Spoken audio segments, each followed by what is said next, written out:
Hey guys, okay, so over the next few days we will be making a couple of videos for regarding the CBSE topics for science and maths. Now these videos are meant for people who don't particularly listen in class, and I urge you all to not use this as your study material. Just use this as your reference material for the exams. By the way, this is for the third term only. Hey guys, okay, so for today I'll be going on chapter 15, that's our environment, and to start off I will go for a very simple topic, that is what are biodegradable and non-biodegradable components. Well, in short, you can say that substances that can be broken down by microorganisms to say compost. Those things are called biodegradable components. You have maybe animal excreta, that's manure or waste, human waste also. Then you have plants or anything, any vegetable, rotting vegetable, or even fresh vegetable in fact. So that's biodegradable components. Now you have non-biodegradable stuff. There's stuff that do not break or break down over very long time, like plastic for instance. It takes about, if I'm right, 100 years or some 400 years to break down. So yeah, you have that. Next, how about we go into ecosystems and environment. Now first of all, what is an ecosystem? Well, ecosystem, you can say the definition is the interaction between living and non-living things, living being like animals and plants, and non-living beings like being maybe stones or water, air, all that kind of stuff. The interaction between all of these to continue life. And now, what is an environment? Well, the environment is basically everything around us, everything, the physical, the biological factors, everything around us that help us in our growth and development. All of this collectively is called environment. So now, why do we need microorganisms? Well, the simple fact is we need them because they convert animal excrement and even plants, maybe like dead plants, into compost, which goes back to the soil in the form of nutrients that plants use again. So basically, you can make a small cycle like this. You have the bacteria, sorry, this is a little bit too big. I'm going to go with something small. Bacteria slash fungi also, maybe you can say fungi, fungus, whatever. Now these guys, they eat any sort of waste. Actually no, waste should be on top. I am so sorry. How about we keep waste over here then? Yeah, that's better. Now waste is eaten by the microbes and converted into nutrients. That's you can write them here, nutrients. That is used up by the plants in the soil, and then which is converted back into waste. Actually, it's the plants are eaten by the animals. I should have actually added that over there. I am really sorry again. The plants are eaten by the animals, either omnivorous or herbivorous, and they produce waste, which is eaten by the which are converted into nutrients by the bacteria or fungi present on the ground. Alright, so now that we are done with this, let's move on to food chains and food webs. Now, first of all, we need to understand what are producers and what are consumers. Well, in simple terms, producers are basically, you can say, plants, because they produce food from more or less nothing. Actually, not more, nothing, less. They only consume the energy from the sun, from the sunlight.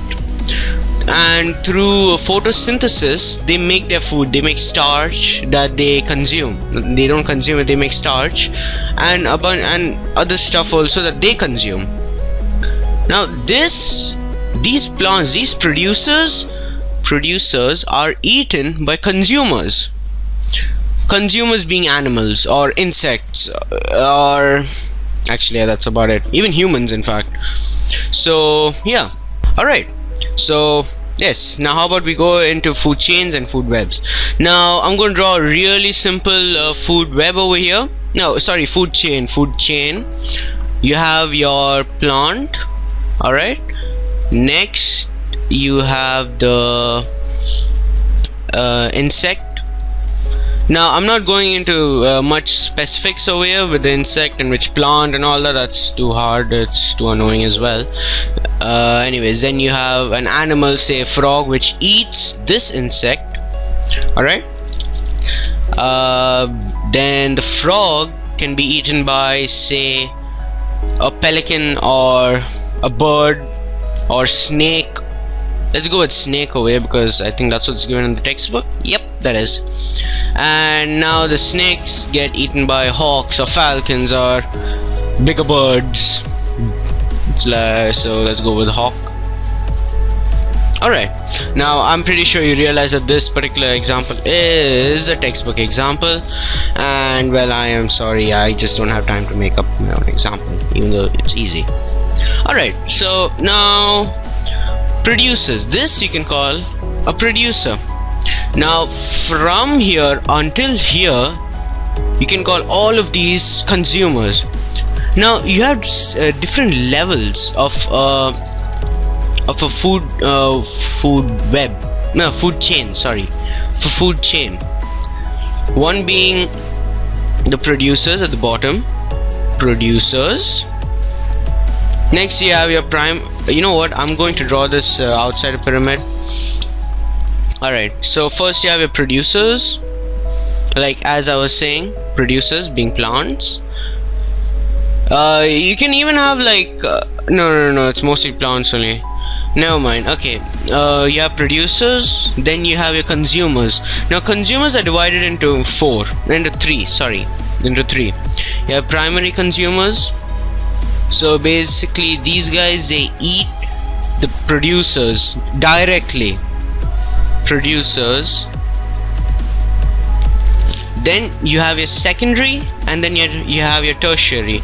Now secondary, you can say smaller ones like frogs or snakes. You can say they are the secondary consumers. And finally you have your tertiary consumers. Now tertiary consumers can be either tigers or lions or hawks, or basically all the upper animals, you can say, in the food web. That is a topic we'll be going over next. Tertiary. I hope I spelled it right. Alright, now let's go on to food webs. Finally, the thing that I've been messing up a lot. Now food webs are basically food chains, but they go a little something like, you have plants over here, plant. Now I'm just going to draw a simple I'm not really sure what do you call this, but I am not going to draw all the types of plants and animals and all of that. So as messy as this looks, this is actually the food chain right here. This particular thing right here, this particular mess of a thing right here is what you call a food chain, and I am really sorry if this thing is horrible. So next, how about we go into, oh yeah, by the way, I can actually even show you over here. Like as I said, in food chains you have your primary, you have the consumers, that's the plants. I have to draw a straight line. Yes, you have primary consumers, that's plants. Next you have your tertiary primary consumers, that's your insects. Then you have your secondary consumers, that's say frogs or bunnies. Now these guys, they may actually eat some of the insects as well, so you can call them the secondary consumers. And then you have your tertiary consumers, like say a hawk. You can't call a pelican actually a tertiary consumer because it doesn't eat majority of these, it just eats a small group. You have your tertiary consumers like hawk, tiger, lion, whatever you wish. Okay, and now that we are done with that, I will draw a quick diagram to explain the energy flow in the ecosystem. Alright, so here we have our simple flow chart. Yeah, from the sun, the producers that are plants, they convert this into starch that they consume, and other chemicals as well. After that you have the producers. Now after that you have the herbivores. Sorry, yeah, the herbivores. Now these guys, they can be giraffes or bunnies or rats or anything that only eats veg. That's basically vegetarian animals. So these guys, they eat the producers, and the herbivores are eaten by the carnivores. Now remember, carnivores are animals that only prefer meat. Now you can say even omnivores over here slash omnivores. These guys are like carnivore. These guys are herbivores and carnivores. But yeah, whatever. And then afterwards you have your top carnivore, that, like I said, the big guys, lions, tigers, etc.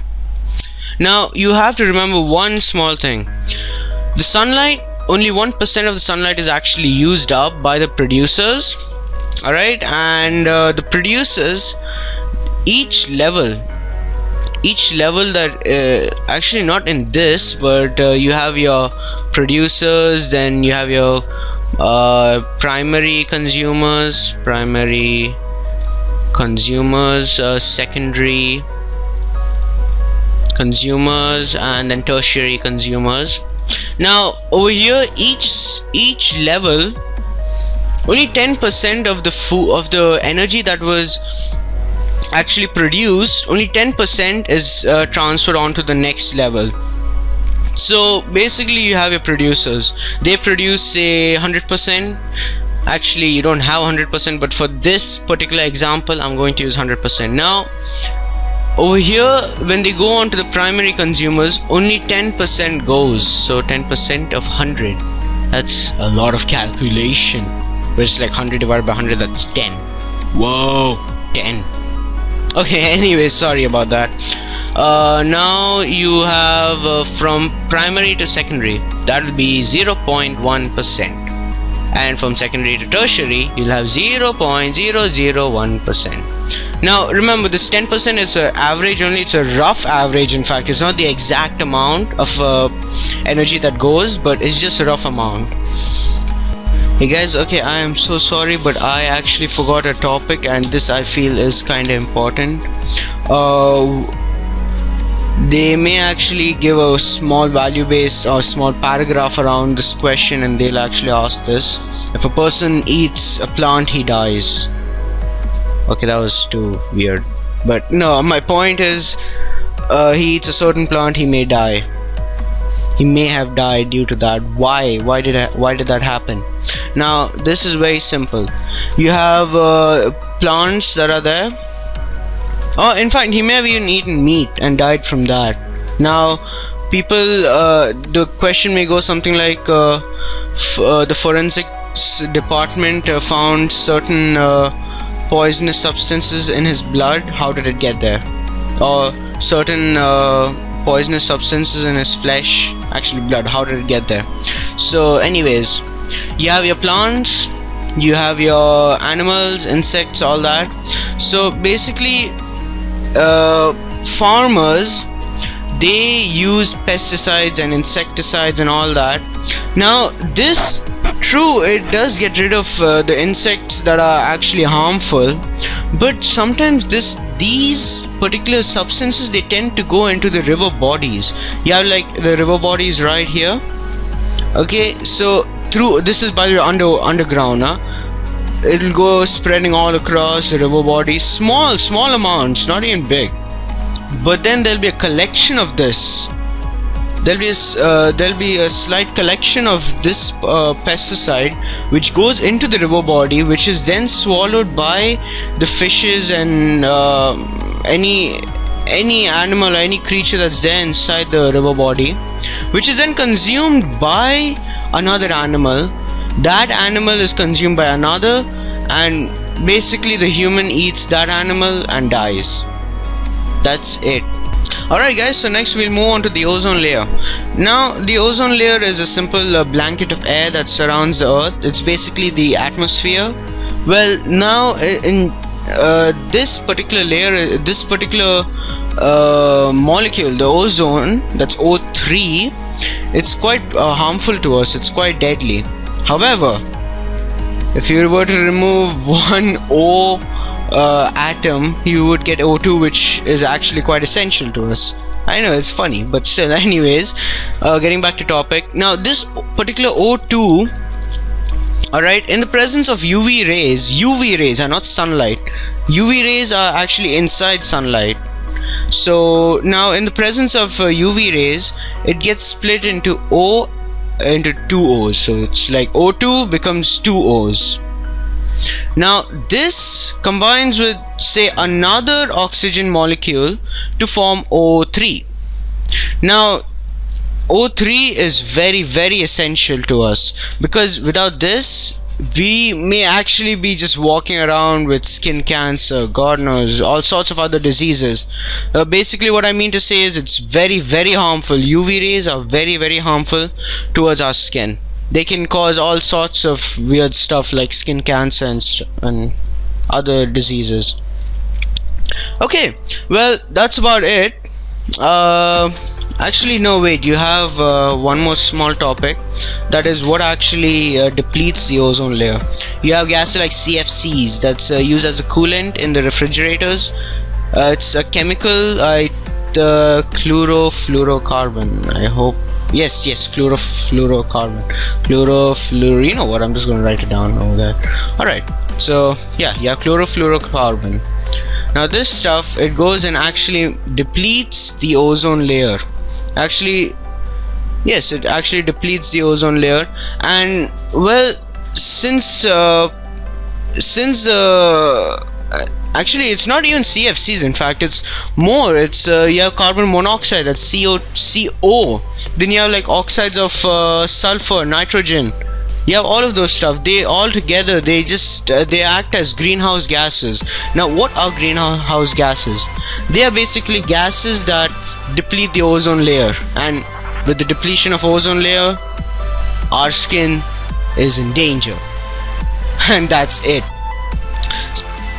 So yeah, if you've been listening, you should have understood what are biodegradable and non-biodegradable components or substances. Next, what is environment, or what are ecosystems. Next, what are food chains and food webs. And finally, the ozone layer. How is it being depleted and how is it formed? Also the importance of it.